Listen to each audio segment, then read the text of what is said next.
విశాఖ జిల్లా 12వ అదనపు న్యాయస్థానంలో మంత్రి నారా లోకేష్ క్రాస్ ఎగ్జామినేషన్ కు హాజరయ్యారు. చిన్నబాబు చిరుతిండి 25 లక్షల పేరుతో 2019 అక్టోబర్ 22న రాసిన కథనాలపై పరువు నష్టం కేసు వేశారు టీడీపీ జాతీయ ప్రధాన కార్యదర్శి నారా లోకేష్. ఈ కేసులో ఇప్పటికీ 2 సార్లు క్రాస్ ఎగ్జామినేషన్ జరిగింది. అయితే మూడోసారి క్రాస్ ఎగ్జామినేషన్ కు నారా లోకేష్ హాజరయ్యారు.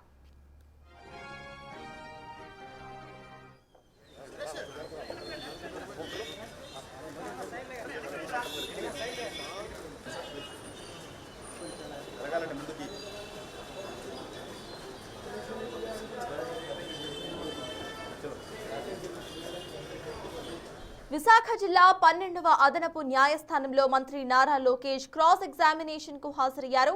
చిన్నబాబు చిరుతిండి 25 లక్షల పేరుతో 2019 అక్టోబర్ 22న రాసిన కథనాలపై పరువు నష్టం కేసు వేశారు టీడీపీ జాతీయ ప్రధాన కార్యదర్శి నారా లోకేష్. ఈ కేసులో ఇప్పటికీ 2 సార్లు క్రాస్ ఎగ్జామినేషన్ జరగగా మూడోసారి క్రాస్ ఎగ్జామినేషన్ కు ఇవాళ నారా లోకేష్ హాజరయ్యారు.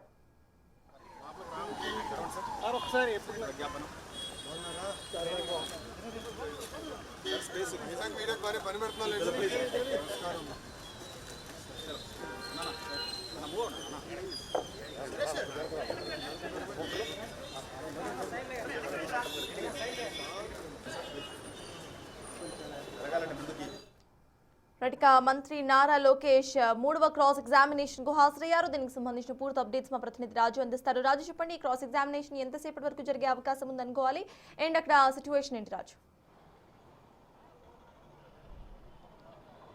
నారా లోకేష్ 2019లో టీడీపీ ప్రధాన కార్యదర్శిగా ఉన్నటువంటి సమయంలో నారా లోకేష్ మీద అంటే వాళ్ళ ప్రభుత్వ హయాంలో టీడీపీ 2014 నుంచి 19 సమయంలో అధికారంలో ఉన్నటువంటి సమయంలో చిన్నబాబు తిండి 25 లక్షలండి అని దినపత్రికలో సాక్షి దినపత్రికలో రాసినటువంటి ఆర్టికల్ మీద పరువు నష్టం దావా చేసినటువంటిది అయితే ఉంది.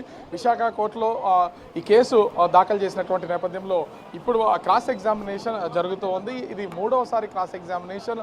నారా లోకేష్ మంత్రి హోదాలో గత 2 సార్లు క్రాస్ ఎగ్జామినేషన్కి అయితే అటెండ్ అయినటువంటి పరిస్థితి అయితే ఉంది. మొదటి 2 సార్లు క్రాస్ చేసిన తర్వాత అటు ఇరుపక్షాల వాదనలు నారా లోకేష్ వాదనలు విన్నారు.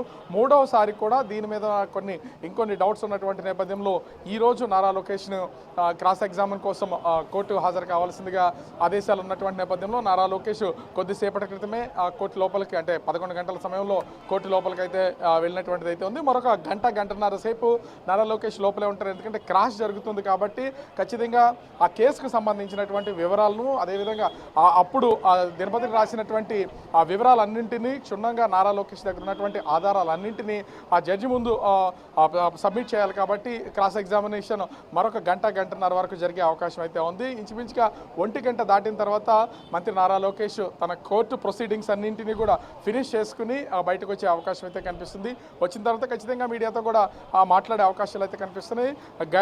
ఎట్టి పరిస్థితుల్లో ఈ కేసుకు సంబంధించి కాంప్రమైజింగ్ అనేది ఎక్కడా కనిపించినటువంటిది లేదు. ఎందుకంటే మొదటి నుంచి కూడా ఈ కేసు విషయంలో నారా లోకేష్ ఖచ్చితంగా ఆ పరువు నష్టం దావా వేయడంతో పాటుగా తన మీద అభాండాలు వేస్తూ వార్తలు రాసినటువంటి దినపత్రిక మీద కఠినమైనటువంటి చర్యలు తీసుకోవాలనే కోర్టును విన్నవిస్తున్నటువంటి పరిస్థితి అయితే ఉంది. ఈ నేపథ్యంలోనే ప్రతిసారి కూడా మంత్రి నారా లోకేష్ క్రాస్కి విశాఖపట్నం కోర్టుకు హాజరవుతున్నటువంటి పరిస్థితి అయితే ఉంది. హాజరైనటువంటి సమయంలో కూడా ఎక్కడ అధికారికమైన, ఎందుకంటే ఇప్పుడు మంత్రి హోదాలో ఉన్నారు, అధికారిక కార్యక్రమంగా దీన్ని రాకుండా తను నేరుగా సొంత ఖర్చులతోనే అటు విశాఖపట్నం ఎయిర్పోర్ట్కి రావడం, తర్వాత టీడీపీ ఆఫీసులో ఉండడం, టీడీపీ ఆఫీసు నుంచి నేరుగా ఆ కోర్టుకు అయితే హాజరవుతున్నటువంటి పరిస్థితి అయితే కనిపిస్తుంది. ప్రభుత్వానికి అంటే ఈ ప్రస్తుతం 2024లో కూటమి ప్రభుత్వానికి ఏ విధమైనటువంటి సంబంధం లేకుండా ప్రస్తుతం అయితే ఆ మంత్రి నారా లోకేష్ తన ఆ కోర్టుకు సంబంధించినటువంటి ఆ క్రాస్కి అయితే వస్తున్నటువంటి పరిస్థితి అయితే ఉంది. ప్రస్తుతం నారా లోకేష్ కోర్టులో హాజరయ్యారు. మరికొద్దిసేపట్లో ఈ క్రాస్ ఎగ్జామినేషన్ తర్వాత నారా లోకేష్ అయితే బయటకు వచ్చే అవకాశం అయితే ఉంది. వచ్చిన తర్వాత అసలు ఈ కేసుకు సంబంధించినటువంటి వివరాలు, ఎందుకంటే ఇదే బహుశా ఫైనల్ క్రాస్ ఎగ్జామినేషన్ అయి ఉండొచ్చు. ఎందుకంటే ఇప్పటికి 2 సార్లు వచ్చిన తర్వాత 3వసారి కూడా హాజరు కావాలని జడ్జి ఆదేశాలు జారీ చేసినటువంటి నేపథ్యంలో 3వసారి నారా లోకేష్ అయితే హాజరైనటువంటి పరిస్థితి ఉంది. బహుశా క్రాస్ ఎగ్జామినేషన్కి సంబంధించి ఇదే చివరిసారి అయి ఉండొచ్చు. దీని తర్వాత ఇరుపక్షాల వాదనలు విన్న ఆ కోర్టు దీని మీద తీర్పిచ్చే అవకాశం అయితే కనిపిస్తుంది. మరి బయటకు వచ్చిన వచ్చిన తర్వాత నారా లోకేష్ ఏ విధంగా ఈ కేసుకు సంబంధించిన వివరాలు వెల్లడిస్తారనేది మాత్రం వేచి చూడాల్సినటువంటి పరిస్థితి కనిపిస్తుంది సతాస్. థ్యాంక్ యూ రాజు. మొత్తానికి ఇటు విశాఖ జిల్లా 12వ అదనపు న్యాయస్థానంలో మంత్రి నారా లోకేష్ క్రాస్ ఎగ్జామినేషన్ కు హాజరయ్యారు. సాక్షి టీవీ ఇటు సాక్షి న్యూస్ పేపర్ అప్పట్లో ప్రచురించిన చిన్నబాబు చిరుతిండికి సంబంధించిన ఒక కథనానికి సంబంధించి ఆయన పరువు నష్టం దావా వేశారు. దానికి సంబంధించి ఇవాళ 3వ క్రాస్ ఎగ్జామినేషన్ కు ఆయన టీడీపీ పార్టీ నుండి కాకుండా ఆయన ఇండివిజువల్ గా హాజరయ్యారు.